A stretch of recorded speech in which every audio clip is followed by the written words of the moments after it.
En 2023, Miguel Robert, un jeune homme en parfaite santé, devient soudainement complètement sourd. Encore aujourd'hui, la médecine cherche la raison de sa surdité. Parce qu'il n'a jamais baissé les bras, Miguel a retrouvé malgré tout une vie normale et heureuse. Voici l'extraordinaire histoire de Miguel Robert. Je suis né en 1996 dans la ville de Québec. J'ai vite découvert, quand j'étais jeune, en fait, mon père m'a inculqué la motoneige. Donc, j'ai grandi là-dedans. J'ai commencé très jeune, puis je le suivais partout. C'était motoneige l'hiver. Puis, j'aimais aussi beaucoup les sports. J'ai commencé à jouer au hockey. J'ai joué pendant 6 ans. Par la suite, j'ai terminé mon secondaire. J'ai fait un DEP en électricité. Mais ça, le DEP en électricité, j'ai travaillé un peu là-dedans. Finalement, je me suis rendu compte que c'était pas vraiment mon domaine, là. Je voulais faire d'autres choses. Je suis retourné travailler où je travaillais avant mon emploi de jeunesse, que j'ai travaillé chez Canac pendant 10 ans. Je travaillais dans le cour à bois, tout ça. Fait que ça m'a permis de rencontrer le service à la clientèle, c'est quoi, voir comment ça se passait avec les gens, puis tout ça. Puis par la suite, ben là, je me cherchais, qu'est-ce que je voulais faire, puis tout ça. Puis j'ai décidé que je voulais aller dans l'armée. Parce que depuis que j'étais très jeune, j'ai toujours été attiré par l'histoire de la guerre, l'histoire en général, comment que ces gens-là ils ont vécu ça, les documentaires, les livres. Dans l'armée, j'ai fait tous les cours de base, je les ai réussis. J'ai appris beaucoup le travail sur soi, la résilience.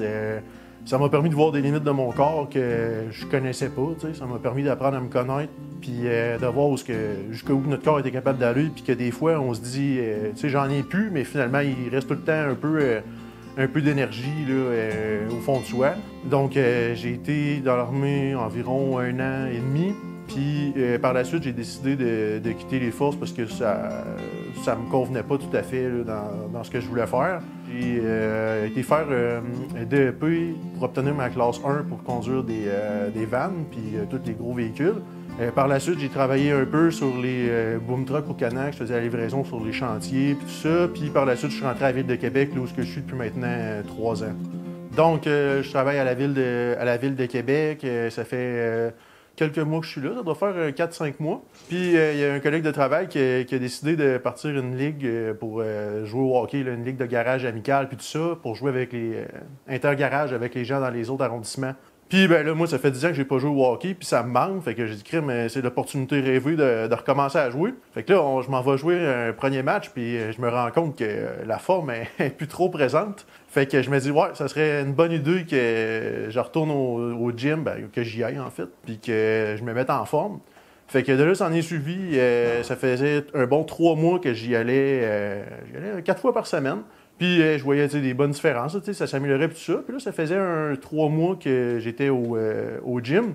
Puis le 10 avril 2023, je suis en train de faire des squats. Je sens comme mes oreilles qui bouchent, comme en auto, mettons, quand on se promène dans les montagnes, tout ça. Des fois, nos oreilles bouchent ou quand on décolle en avion. Fait que là, je sens qu'ils bouchent. Je laisse ça comme ça. Je finis mon entraînement. Puis sur le coup, je ressens pas trop d'effet de ça, à part que j'ai les oreilles bouchées puis que c'est tannant. Fait que je m'en vais chez nous, je fais ma soirée, tout ça. J'écoute des vidéos sur mon téléphone, puis je trouve qu'il manque un petit quelque chose, tu sais. Fait que le lendemain, je me lève, je m'en vais travailler, puis je me sens un peu étourdi au travail. Puis mes collègues de travail, ils me regardent, ils disent « Crème, Miguel, t'es blême, tu sais, ça va-tu? As-tu quelque chose, tout ça? » J'étais allé au gym hier, puis mes oreilles ont bouché, tu sais. Je sais pas trop qu'est-ce qui se passe par rapport à ça. Fait que là, ben, je finis ma journée de travail, puis je filais pas vraiment, mais j'étais vraiment, vraiment motivé, puis je me suis dit, il n'y a pas d'excuse, fait que je m'en vais au gym pareil. Je commence à prendre la barre pour faire du bench, juste pour me réchauffer, tout ça. Puis là, je commence à voir tout flou, étourdi, puis je me sens vraiment pas bien. Fait que j'ai redéposé la barre, puis je me suis en allé chez nous. Puis là, je m'assis dans mon auto pour m'en aller. Puis là, je jouais étourdi, puis tout tourne autour de moi. Comme j'avais pris un 7-8 bières, puis que je me sentais pas en état de conduire, là. Donc, j'ai fait un petit somme de genre environ 15-20 minutes. Là, je me suis réveillé, puis c'était encore pareil. Fait que je me suis dit, bon, ben, j'ai pas le choix, crème, mais je vais conduire pour m'en aller chez nous. Fait que là, je m'en vais sur l'autoroute, puis je roule environ 80 km/h, puis j'ai l'impression que j'en roule 150. Là, tout va vite autour de moi, puis je me sens vraiment pas bien. J'étais allé me coucher, ça filait vraiment pas bien, puis j'ai dormi jusqu'à 11h le soir. Puis là, je me suis réveillé avec une envie de vomir, puis là, en me levant de mon lit pour aller vomir, mais j'ai plus aucun équilibre, j'étais obligé de me tenir ces murs pour me rendre. Fait que là, j'ai été malade, puis après ça, j'ai été malade plusieurs fois dans la nuit à répétition. Puis le lendemain matin, ben là, je suis pas rentré évidemment travailler parce que ça filait vraiment pas. Puis j'ai appelé mon père, j'ai demandé peux-tu venir me porter à l'hôpital. Ben, j'ai dit ça va pas, puis je suis pas capable de conduire. J'ai été à l'urgence, puis là, ben, à l'urgence, c'était vraiment long. J'étais arrivé là à 8h15 à peu près, puis il était rendu midi, puis c'était rien passé encore avec moi, puis je filais pas pantoute, j'avais mal au cœur. J'avais de la misère à en garder. Je me souviens que j'en gardais beaucoup le sol. Ça bouge pas le sol, là. Fait que je gardais le focus sur le sol. Donc, je rencontre le docteur à l'urgence, puis il voit un peu de sang comme séché dans mes oreilles, puis il dit « On prendra pas de chance, on va t'envoyer rencontrer un ORL. » Et je m'en vais dans le corridor, puis la personne, elle me dit « C'est le premier corridor à gauche, puis tu descends là. » Fait que là, j'en regarde ça, puis je suis comme « Hey, vraiment, il y a quoi, lequel? » Parce que moi, j'en vois plusieurs, là, tellement que ma vision est floue. Fait que finalement, je réussis à me rendre en bas, je rencontre un ORL. Puis elle voit tout de suite qu'il y a quelque chose qui marche pas, sauf que c'est une résidente, donc elle se fait contre-vérifier par un ORL. Puis lui est arrivé ici, puis là il me dit ça va passer, c'est péguin, dans une semaine, tout va être réglé, ça va être revenu. Puis je dis, vous me donnez pas de médicaments, rien pendant tout, ça va venir de ça. Elle dit, oh oui, il dit, allez-en chez vous. Puis tu sais, je suis sceptique un peu, tu sais, sans savoir la suite, là, je suis sceptique. Je m'en vais chez nous, puis la semaine passe, puis l'audition est encore aussi mauvaise, même que tranquillement, je le sens qu'elle descend. Donc, la semaine suivante, je retourne rencontrer un ORL pour un suivi. Là, je tombe sur une ORL différente. Puis là, ben, je pose des questions, tu sais, qu'est-ce qui se passe? Ben, je savais pas vraiment. Je vais être capable de rejouer au hockey? Vas-tu pouvoir reconduire mon auto? Elle voulait répondre à aucune de mes questions. Elle m'a donné un petit traitement à la cortisone, puis elle m'a dit on va faire un suivi dans 2 semaines, puis on verra qu'est-ce qu'il y en a. Fait que là, je me retourne chez nous, puis je suis un peu fâché parce que j'aimerais savoir des réponses à mes questions, puis j'ai l'impression qu'on se fout un peu de qu'est-ce qui se passe, là. Donc, les 2 semaines passent, puis là, la fois suivante, je dis à mon père, j'ai dit, tu rentres avec moi, puis j'ai dit, on n'en ressort pas de là tant qu'ils n'ont pas répondu à nos questions. Ben, j'ai dit, ça n'a pas de sens, là, tu sais, j'ai joué mon état de santé qui se détériore, puis on veut pas répondre à mes questions. Donc là, quand je suis arrivé là-bas cette fois-là, c'était encore une fois une ORL différente qui avait mon dossier en charge, sauf qu'elle a dit, j'ai vu votre dossier qui se faisait envoyer un peu d'un bord puis de l'autre, puis elle a dit, j'ai décidé de prendre ça en charge. Puis elle a passé un téléphone avec le docteur Trudel à l'Hôtel Dieu de Québec. Puis elle m'a envoyé le rencontrer tout de suite. Puis là, à partir de ce moment-là, j'ai été pris en charge. Puis ça a super bien été. Là. J'ai vraiment eu un bon support, là, un excellent docteur, le docteur Trudel. Eux, au début, pensaient que c'était un peu en lien avec l'effort physique. Tu sais, des fois, ça aurait pu perforer les tympans ou briser quelque chose, des fois, avec la pression qui se forme quand on force. Donc, la première idée était de faire des injections de cortisone directement dans l'oreille. Mais avant, ils voulaient qu'on essaie un traitement à la cortisone là, par voie orale. Puis, dans le fond, c'était le maximum qui était autorisé par Santé Canada, c'était 80 mg de cortisone par jour. Fait que le but était d'essayer de voir si ça peut comme donner un coup pour, on va dire, déboucher un peu là, ce qui se passait. Donc, quand j'ai commencé le traitement, j'ai senti une petite amélioration vraiment minime, mais seulement la première journée. Puis après ça, ça a été silence radio. Là, j'ai pas vu d'amélioration. Donc là, s'en est suivi une rencontre là, dans les jours suivants avec l'ORL.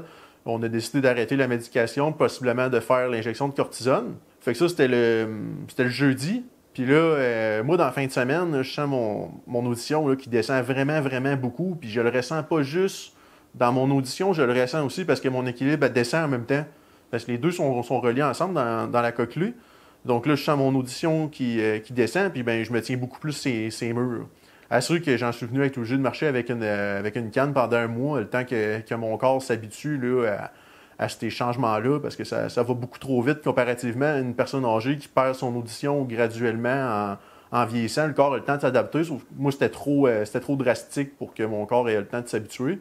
Donc, s'ensuit la fin de la fin de semaine. J'arrive pour l'opération le lundi ou le mardi suivant. Je suis rendu dans la salle préopératoire. Le médecin vient me rencontrer. J'ai dit, je trouve que mon audition a descendu vraiment beaucoup dans la fin de semaine. Ben, il dit, ça se peut, c'est pas très grave. Mais là, plus que la discussion s'enchaîne, plus qu'il se rend compte que l'audition, elle a vraiment diminué. Là.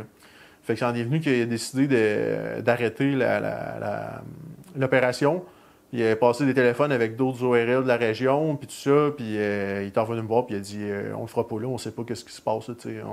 Donc, de cette journée-là, j'ai passé tous les hôpitaux de la Ville de Québec à aller faire des examens en urgence, telle place, puis c'était tout le temps des examens qui revenaient, qui étaient corrects. Puis, on m'a envoyé aussi rencontrer un neurologue. Pour voir, parce qu'on a un liquide qui passe dans la moelle osseuse, qui monte jusqu'en haut dans la cochlée, puis qu'il redescend, il fait toute la colonne vertébrale au complet. Puis ça aurait pu être une bactérie qui aurait été là-dedans, puis avec un traitement, ça aurait pu se résorber. C'était mon espoir qu'il trouve quelque chose. J'étais rendu là, parce que en 32 rendez-vous, en 2 mois, ben, à un moment donné, t'espères qu'il trouve de quoi, là, puis que ça arrête de revenir tout le temps, que les tests sont normaux. Fait qu'on s'est dit un rendez-vous pour faire une ponction lombaire. Puis c'est supposé être quelque chose de béguin qui dure environ 15 à 20 minutes. Puis après ça, c'est terminé, je m'en vais chez nous, des petits mal de tête parce que j'ai un peu moins de liquide. Fait que la gravité fait en sorte que ça peut donner mal à la tête. Mais ça va pas comme c'était supposé aller. Il réussissait pas à trouver le bon endroit dans la colonne. J'ai été 3h30 dans une position inconfortable. Puis, à un moment donné, j'ai commencé à avoir des étoiles, puis j'ai fait un choc vagal, puis j'avais l'aiguille dans la colonne, puis je suis devenu droit comme une barre, puis j'ai perdu connaissance. Puis après ça, je me suis réveillé, puis ils m'ont dit, tu sais, on venait de trouver la bonne place, c'était où, puis tout ça. Fait que là, ben, je reprends un peu le temps de mettre de mes émotions. Fait que finalement, on a fait le prélèvement. Au total, ça a duré, je me trompe pas, c'était 5h30. Puis on m'avait dit que je pouvais avoir mal à la tête, le mal de dos, je suis pas sûr qu'on en avait parlé. Mais là, moi, je suis couché dans mon lit le lendemain, puis j'ai mal au dos, mais c'est comme un bon mal de dos, mais généralisé du bout des orteils au bout des doigts. Puis j'ai mal, là. Je suis pas capable de m'endurer plus que 5 minutes d'une position. Des fois, ça marche pas. Des fois, je suis debout, penché, couché, n'importe comment. Tant que je réussis à être bien pendant comme 5 minutes. Là, je m'endure pas, je suis pas capable de dormir. Donc là, il nous avait dit de prendre des Advil, des Tylenol, tout ça, mais ça faisait absolument rien. Fait que là, je parle à ma mère, puis là, j'ai dit, on peut-tu appeler là-bas à l'hôpital pour qu'ils nous donnent quelque chose d'autre? Parce qu'à ce moment-là, je suis obligé de demander à ma mère d'appeler parce que moi, j'entends pratiquement plus rien. Elle l'appelle, elle me le passe, puis là, j'ai dit, écoutez, ça n'a pas de bon sens comment j'ai mal. J'ai dit, j'ai jamais eu mal de même de toute ma vie. J'ai dit, si vous me donnez rien, là, j'ai dit, je m'en viens m'asseoir dans votre salle d'attente, puis j'ai dit, je sors pas de là tant que vous m'avez pas donné quelque chose. J'ai dit, ça n'a pas de bon sens. J'ai dit, je passerai pas la fin de semaine. Ils m'ont fait venir à l'hôpital, fait que j'étais allé. On me donne du Dilaudid, puis par injection, puis automatiquement, tu sais, je me sens bien. Ça fait effet tout de suite, mais les effets secondaires du Dilaudid, c'est vomissement, fièvre.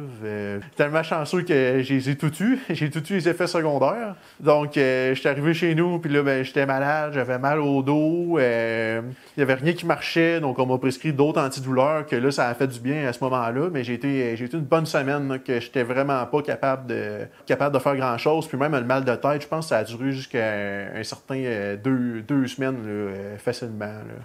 Après ça, quand on a eu les résultats de la ponction lombaire, c'est qu'encore une fois, ben tout était normal. Puis il m'expliquait tout ça sur des bouts de papier, parce que moi, ben à ce moment-là, j'entendais pratiquement plus rien. Tu sais, j'entendais encore des petits bruits, mais les bruits que j'entendais, on peut s'imaginer un peu comme quand on a un vieux radio puis que les speakers sont défoncés. Là. C'était comme ça que je comprenais, donc j'entendais pas vraiment grand-chose. C'était tout mon père qui était à côté de moi, puis qu'il se faisait dire l'information, puis tout ça. Fait que ça, c'était quand même dur, parce que là, ta santé, ça marche pas.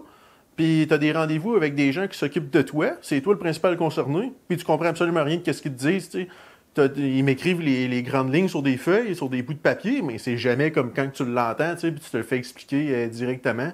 Fait que ça, c'était quand même dur là, d'être comme un peu dans le silence quand que tout autour de toi, il te concerne. Puis d'être enfermé chez nous aussi, à pas vraiment sortir. Moi, ce que j'aimais faire dans la vie pour me changer d'idée quand que ça allait pas, j'aimais ça écouter de la musique, j'aimais ça écouter des films, avoir des discussions avec des amis, puis tout ça. Puis là, ben, tout ça, ça m'était complètement impossible. J'aimais ça aller faire des sorties en voiture, changer les idées, faire de la route un peu, mais là, je pouvais pas conduire. Donc, c'était vraiment pas facile. Là. Puis c'est là un peu que tout ce que j'ai appris dans l'armée, m'a comme été utile sur la résilience. D'essayer de trouver une façon de se motiver pour garder le cap et passer au travers. Durant cette période-là, j'ai eu un peu des fois des idées, on peut dire, sombres, mais ils ont été rapidement écartées parce que je savais que ça servait à rien de faire ça puis que ça n'aurait pas réglé le problème, ça en aurait juste créé d'autres. Donc là, on étudie tout ce qui existe en termes de maladies auto-immunes qui pourraient avoir un lien avec ce qui m'arrive. Puis là, on m'envoie rencontrer un spécialiste des yeux parce que là, on a un doute que peut-être que j'ai une maladie auto-immune qui s'attaque aux oreilles puis aux yeux. Fait que là, quand ils me disent ça, je suis comme tabarouette, ça donne quoi de vivre rendu là si t'es sourd pis t'es aveugle, ça sert à rien. Fait que là, ça me faisait vraiment, vraiment peur, là, je voulais vraiment pas que ça soit ça. Fait que ça, durant cette période-là, j'ai eu beaucoup de stress, là, quand j'étais plus jeune, je faisais de l'eczéma, des fois, dans les périodes de stress, fait que l'eczéma, elle a ressorti beaucoup, et je perdais des cheveux beaucoup quand je me lavais, c'était beaucoup d'angoisse, là, de voir qu'est-ce qui allait se passer avec ça. Puis finalement, ça a été une possibilité qui a été écartée après peut-être environ une semaine, là. Fait que ça a quand même été une semaine à penser à ça, mais quand je suis arrivé pour les rendez-vous, pour les jeux, tout ça, tout était beau là aussi. Mais ça j'étais vraiment content pour vrai par contre. Là, c'était pas comme les autres que j'aurais aimé ça qu'ils trouvent de quoi. Donc là, ça en est suivi, j'ai fait tous les tests à l'hôpital qui existent, les nucléaires, les radios, les ci, les ça, je les ai toutes faites, puis ils étaient toutes normales. Fait que là, on est venu après environ un mois et demi. Je marche avec ma canne, je conduis pas. Je suis étourdi, j'entends pas. Là, on m'a annoncé que là, la seule option qu'il y avait, c'était d'avoir des implants cochléaires, parce qu'il n'y a pas nécessairement encore beaucoup de possibilités pour les oreilles, là, pour guérir. Donc là, on m'annonce ça. Je m'y attendais, mais de te le faire dire, c'est comme c'est différent aussi. Puis il dirait que tu te dis que c'est comme impossible, là, parce que moi, j'ai jamais eu aucun problème d'oreille. J'avais une audition parfaite. Là, on m'a annoncé ça, puis je suis retourné chez nous, puis j'étais tout seul, puis là j'ai pleuré parce que c'était comme une confirmation de quelque chose que tu te doutes, mais que finalement, ça arrive, puis c'est ça pour vrai, puis il n'y a pas d'autre solution. Fait que, puis il y avait beaucoup d'incertitudes là-dedans, puis de l'inconnu, là, tu sais. Comment je vais entendre après, tu sais, je vais être capable d'écouter de la musique, parce que, tu sais, moi, la musique, c'est vraiment quelque chose d'important dans ma vie, tu sais. J'aime tous les styles de musique, j'aimais ça découvrir les nouvelles chansons qui sortaient. Donc, c'est une période qui était vraiment, vraiment dure dans ma vie, parce que je pouvais pas rien faire par moi-même. La seule chose que j'étais capable de faire, c'était de jouer à des jeux vidéo. Puis même en jouant, j'avais pas de son. Fait que quand même, il y avait tout le temps quelque chose qui le rappelle. C'est dur de s'évader parce qu'il y a tout le temps quelque chose qui te rappelle que, bon, ben, tu sais, je suis en train de devenir sourd puis que je comprends pas. Fait qu'il y avait quand même un bon sentiment de solitude qui était présent. J'ai aussi eu beaucoup de gens, par contre, qui étaient vraiment présents pour moi. Mes cousins, la famille, ma tante. Venaient me chercher, j'allais passer des fins de semaine chez eux. J'entendais rien, mais tu sais, j'étais avec eux autres, puis ça me faisait sortir un peu de chez nous. Puis 2 mois après que les problèmes auditifs aient commencé, en juin 2023, là, j'ai été implanté pour avoir des implants cochléaires. Donc, j'ai eu 2 semaines intensifs pour faire des ajustements, les premiers ajustements avec les implants, tout ça. Puis par la suite, j'ai eu 2 mois que j'y allais 3-4 fois par semaine. Puis j'avais des cours, c'était un peu comme à l'école, on avait des programmes, faisait entendre des sons dans des contextes de bruit, des mots qui se ressemblent, puis tout ça. Puis il fallait que je me pratique avec ça là, pour essayer le plus possible que mon cerveau s'habitue à entendre par des électrodes au lieu d'entendre par notre oreille normalement. Puis pendant ce temps-là aussi, moi j'ai poussé, il a fallu que je travaille fort là, pour qu'on m'aide avec mon équilibre. Parce que moi, à seulement 26 ans, je voulais être capable de refonctionner comme avant le plus possible, puis de reprendre mon travail, que c'était de conduire des véhicules, puis juste reprendre ma vie normale, puis être capable de rejouer au hockey, parce qu'à chaque fois que j'allais les voir, je sais pas combien de fois je les ai demandé, je vais être capable de rejouer au hockey, je vais retravailler, je vais être capable de reconduire, puis tout ça. Donc là, j'ai réussi à être placé pour être pris en charge pour l'équilibre. Puis j'ai commencé à avoir une physio. Puis on m'a envoyé au centre François Charon à Québec, où les accidentés de la route, puis tout ça vont. Puis j'ai été là-bas pendant 4 mois, que j'y allais 2 fois par semaine. Puis on faisait des exercices pour trouver des façons de venir compenser le plus possible pour que je retrouve le plus mes habiletés d'avant, tu sais. Puis le hockey, c'était comme, on sait pas vraiment, tu sais, si tu vas être capable de vraiment rejouer au hockey. Rendu à l'automne, j'ai recommencé à patiner, puis c'était bizarre parce que, tu sais, j'ai toujours su patiner, puis là, il fallait vraiment que je réapprenne à patiner, puis ça fait drôle parce que tu le sais comment faire, mais ça marche pas. Quand je suis sorti de mon premier match, ma mère était là, puis j'étais allé la voir, puis je broyais dans ses bras, puis j'essayais de penser justement à c'était quoi cette émotion-là, puis c'est du bonheur, mais en même temps, il y a un peu de tristesse là-dedans, de tout ce que tu as traversé du temps d'avant pour te rendre là, puis à quel point que c'était important, parce que, tu sais, j'étais capable de jouer, mais c'était pas comme avant non plus. J'ai joué 3 matchs, puis après ça, j'ai décidé d'arrêter parce que des fois, je tombais, je perdais l'équilibre de des façons comme pas normales qui arrivent normalement, puis je me cognais la tête, puis tout ça des fois, puis ce qui arrive, c'est que si je me cogne la tête trop fort, je peux être obligé de me faire repérer si les implants se déplacent. Fait que j'ai décidé de faire une croix là-dessus sur le hockey, mais au moins, je me dis dans ma tête que je sais que je suis capable, puis je l'ai fait.